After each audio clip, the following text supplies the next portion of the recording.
السلام علیکم ناظرین، میں ہوں آپ کا ہوسٹ عدیل عارف۔ ناظرین، آج ہمارے ساتھ موجود ہیں عمران یوسف زئی، جو کہ ڈپٹی اسپوکس مین ہیں حزب التحریر کے۔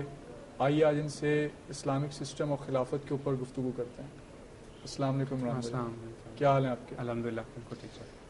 اچھا عمران صاحب، یہ ذرا ہمیں بتائیے گا کہ جو اسلامک سسٹم ہے، کیا وہ ہمارے جو موجودہ مسائل ہیں، مثلاً جو غربت کا، انفلیشن کا مسئلہ ہے، غربت کا مسئلہ ہے، اس کے علاوہ جو ابھی فلڈز پاکستان میں آئے ہیں، کیا وہ سسٹم جو ہے ہمیں کوئی اس کا سلوشن پیش کرتا ہے؟ جزاک اللہ خیر عدیل صاحب، بہت شکریہ، آپ نے مجھے موقع دیا اپنے خیالات کے اظہار کا۔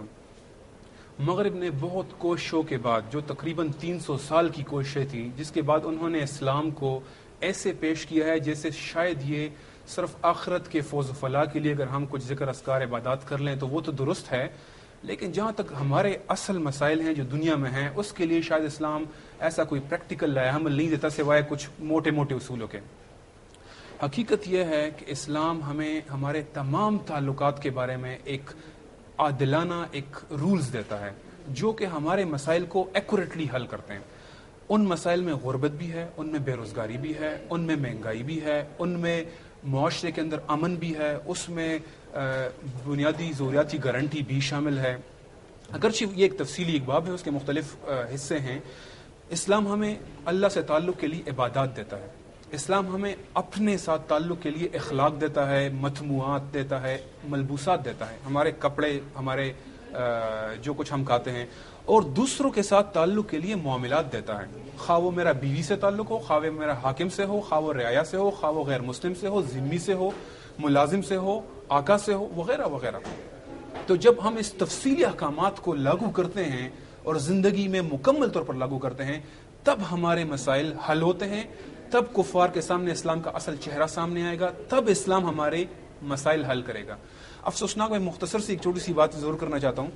افسوسناک بات یہ ہے کہ جب ہم ایک مغربی نظام میں، جس میں تمام احکامات، تمام رولز مغرب کے سیکولر نظام کے ہوں، اس میں درمیان میں اسلام کے دو پیون لگا کر کہتے ہیں کہ جناب اسلام نے تو ہم مسئلے حل نہیں کیے، تو میں ان کو کہنا چاہوں گا کہ دیکھیں اسلام ایک مکمل مربوط نظام ہے، اس کو آپ ٹکڑوں ٹکڑوں میں نافذ نہ کریں۔ جب آپ مکمل نافذ کریں گے، انشاءاللہ تعالی ہماری تاریخ گواہ ہے، ہماری 1300 سال کی تاریخ گواہ ہے کہ اس نے ہمارے سارے مسئلے بخوبی اور احسن انداز میں حل کیے ہیں۔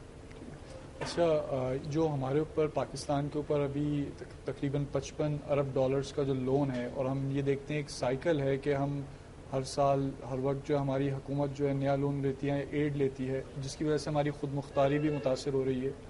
تو آپ کیا سمجھتے ہیں کہ اس وشیس سائیکل سے نکلنے کا کیا اسٹریٹجی ہونی چاہیے؟ اگر بالفرض آج آپ کے پاس مطلب ہوتا اقتدار، اور آپ کس طریقے سے اس کو اس سے نکالتے، کیا پالیسیز اپنانی چاہیے؟ لیکن میں ایک چھوٹی سی مثال دیتا ہوں۔ اگر آج حضرت عمر رضی اللہ عنہ کو کہا جائے کہ آپ اس نظام میں وزیر اعظم ہیں، لیکن آپ کے ہاتھ اس طرح سے بندھے ہوئے ہیں، نمبر ایک، ہم اقوام متحدہ پر ہم نے دستخط کیے ہوئے ہیں، اس لیے ان کی قراردادوں کو ماننے کے پابند ہیں، ہم نے IMF ورلڈ بینک سے لون لیا ہوا ہے، اس لیے ان کی ہر شرط ہم ماننے کے پابند ہیں، نمبر تین یہ کہ ہماری حکومت اتحادی حکومت ہے، اس لیے ہم اتحادیوں کو ناراض نہیں کر سکتے، آپ کی حکومت وڈیروں جاگیرداروں کے بل پر کڑی ہے، اس لیے آپ زراعت کا ٹیکس نہیں لگا سکتے، اور اسی طرح کے بے شمار لوازمات جو ہم نے بین الاقوامی قوانین پر دستخط کر کے اپنے آپ کو پابند کیے ہوئے ہیں۔ حضرت عمر رضی اللہ عنہ سے کہا جائے کہ جناب آپ کیا کریں گے، وہ جناب ریزائن کریں گے۔ یہ وہ سائیکل ہے، وشیس سائیکل جس کا آپ نے ذکر کیا، جس میں سے آج تک کوئی بھی ملک، خواہ اس کے حکمران ایجنٹ ہوں یا ایجنٹ نہ ہو، نہیں نکل سکا ہے۔ دنیا میں آج تک ایک ملک نہیں ہے جس نے اپنے قرضے ادا کر کے اپنے مسائل حل کر سکیں۔ جب ہم انشاءاللہ تعالی اسلام کے مکمل نظام کی بات کرتے ہیں تو ہم اس نظام میں وزیر اعظم بننے کی بات نہیں کرتے، ہم سمجھتے ہیں کہ جب ایک خلیفہ ہوگا، اس کے پاس تمام اختیارات ہوں گے، تو وہ ان IMF اور ورلڈ بینک کے قرضوں سے انکار کر کے ان قرضوں کو ختم کرے گا، اور اس کے لیے اسے بین الاقوامی طور پر رائمہ بنانی ہوگی۔ آج تمام دنیا گروپ آف 20 کے جب اجلاس ہوتے ہیں، اس کے خلاف لاکھوں میں لوگ نکلتے ہیں، تمام دنیا بیزار ہے اس ظالمانہ نظام سے۔ علی صاحب، میں آپ کو ایک دو عدد و شمار بتاؤں۔ 1999 کی ورلڈ بینک کی رپورٹ کے مطابق ہر ڈیولپنگ کنٹری نے $1 جو قرضہ لیا ہے اس کے بدلے میں $13 ادا کر چکی ہوئی ہے، لیکن آج بھی قرضے اس سے بڑھ کر موجود ہیں۔ تو اگر ہم $1 کے بدلے $13 دیتے ہیں، مجھے بتائیں میں غریب ہوں یا میں امیر ہوں؟ غریب تو وہ لوگ ہیں جو ہم سے قرضوں پہ سود مانگ مانگ کر اپنا پیٹ پال رہے ہیں, اپنے بچوں کا پیٹ پال رہے ہیں. تو ہم انشاءاللہ تعالی اس کے خلاف ایک زبردست سیاسی مہم چلا کر اس سے انکار کریں گے اور بھول جائیں کہ یہ استعماری ملک اب کچھ کر سکتے ہیں انشاءاللہ تعالی. اچھا, یہ آپ کو پبلک سپورٹ کتنی حاصل ہے؟ کیونکہ وظاہر ایسا لگتا ہے کہ اتنی پبلک سپورٹ کم از کم پاکستان میں حاصل نہیں ہے. صحیح. علی صاحب, اس وقت پاکستان کے عوام تبدیلی چاہ رہے ہیں.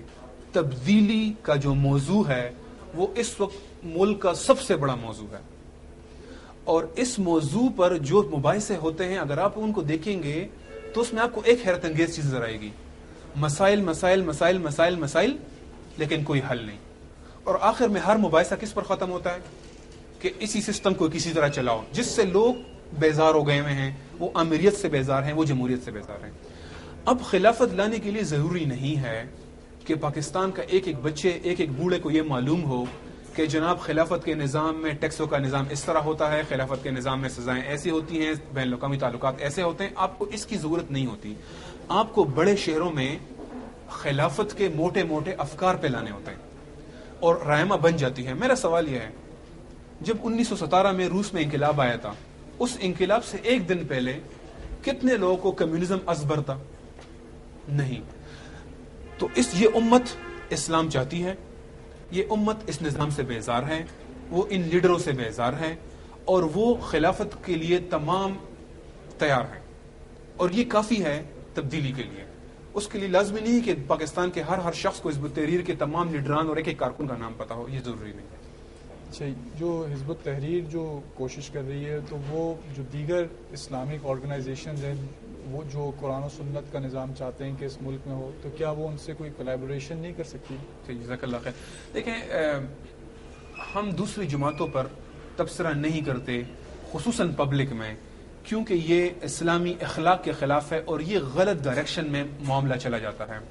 ہم ان افکار, ان طریقوں, مناہج پر ضرور بات کرتے ہیں کہ ہم سمجھتے ہیں کہ یہ منہج راستے کی طرف لے کر جائے گا یا لے کر نہیں جائے گا, لیکن جماعتوں پر بحیثیت جماعت ہم گفتگو نہیں کرتے. ہم ان جماعتوں کے ساتھ رابطوں میں ہیں, یعنی یہ نہیں کہ ہم یہ چاہتے ہیں, ہم ہیں ان سے رابطوں میں, ان کے ساتھ بیٹھتے ہیں, ان کے ساتھ گفتگو کرتے ہیں, ان کو اسلامی اخلاق کے مطابق نصیحت کرتے ہیں, اور وہ ہمیں نصیحت کرتے ہیں, اور اس میں ہماری گفتگو چلتی ہے.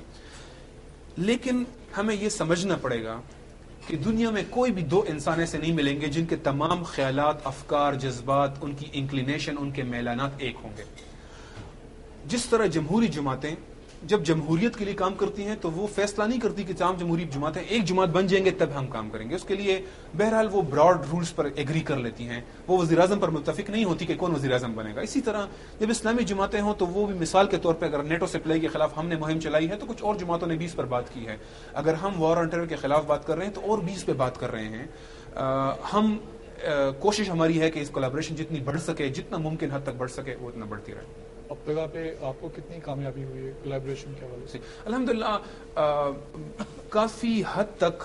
اگر آپ دیکھیں گے, میں پاکستان سے اگر بڑھ کر بات کروں تو آج جہادی جماعتیں ہیں, وہ ریفارم جو کرتی ہیں وہ جماعتیں ہیں, وہ تمام کی تمام تقریباً خلافت کے ہدف تک آ چکی ہیں. یعنی اس سے پہلے بھی وہ اقامت دین, نظام مصطفیٰ, اللہ کا نظام, شرعی نظام, جیسے الفاظ جو صفات ہیں اسلامی نظام کی وہ استعمال تو کرتے تھے, لیکن واضح انداز میں خلافت علی منہاج النبوی کو اپنا ٹارگٹ بنانا یہ ایک بڑی اچیومنٹ ہے حضرت کی کہ تمام جماعتیں اس پر آ رہی ہیں. یہاں تک کہ وہ جماعتیں جو جمہوریت کا حصہ ہیں, نظام میں شامل ہیں, آج وہ بھی کھل کر بیانات دے رہی ہیں کہ ہمارا ہدف بھی خلافت علی منہاج النبوی ہے, جو کہ پبلک بیانات میں کم از کم ہمیں دیکھنے میں نہیں آیا, ایک دہائی پہلے نظر نہیں آتا تھا. تو یہ ایک بڑی اچیومنٹ ہے کہ تمام جماعتیں خلافت کے موضوع پر متفق ہو رہی ہیں. اچھا, آپ کے پاس جس نظام کی آپ بات کر رہے ہیں کیا اس کا پورا پیپر ورک کیا وہ پورا تیار ہے؟ کہ عموماً یہ اکثر علماء کے بارے میں کہا جاتا ہے, اسکالرس کے بارے میں, یا جو لوگ اسلامی نظام کے دعوے دار ہیں کہ انہوں نے تو اپنی ورکنگ ہی نہیں کی. مثلاً کہ اسلامک لا جو ہے اس کے اوپر سے تو اس کا ایک خاکہ بنایا ہوا ہے, لیکن مکمل کلوزز کے ساتھ پورے نظام کی تبدیلی اگر وہ لاتے ہیں تو ان کے پاس سسٹم ہی نہیں ہے, وہ کمپیٹنٹ ہی نہیں ہے اتنے. تو آپ اس کے بارے میں کیا کہیں گے؟ میں سمجھتا ہوں یہ حزب کی اسپیشیلٹی ہے. اگر حزب کی کوئی کچھ اسپیسیفک اسپیشیلٹی کی بات کریں تو حزب اس معاملے میں یونیک ہے دیگر جماعتوں کے مقابلے میں کہ حزب نے مسود دستور، نظام حکومت، نظام معیشت، معاشرتی نظام، عدلیہ کا نظام جس میں سزاؤں کے نظام، یہاں تک کہ ہم نے سلیبس کی تفصیل بھی مرتب کر کے پیش کی ہے.